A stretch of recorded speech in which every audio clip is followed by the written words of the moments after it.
Want one tip that will really make a difference to your presence on LinkedIn? Here it is. Today, right now, invite 5 people to connect with you. Now, I'm not talking about sending those default messages that everybody ignores. I'm talking about sending 5 messages to 5 people that you want to have in your network who are going to add value to your connections. People that you look up to, who you aspire to be perhaps, and who you want to learn from.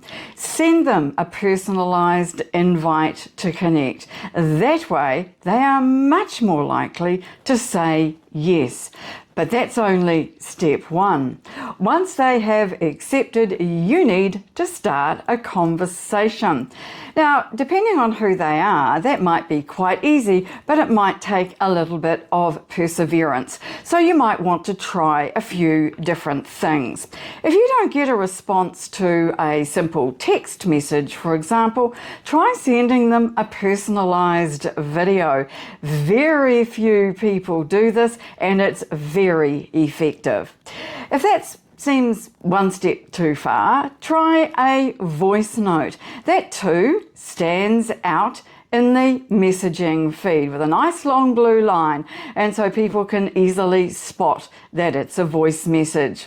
Or if you don't want to do that, how about a simple GIF? Now, GIFs get uploaded as images, and you can create your own very easily in Canva. Make sure they're branded though, and add them to your messages. You can also add them to comments, and we've found that GIFs are very handy for starting those conversations where we've invited someone to connect and they've connected but not responded to the message. If we send a follow-up message that says thanks for connecting and sends a GIF alongside it, 9 times out of 10 they respond. So if you're looking for a really good conversation starter, try a GIF.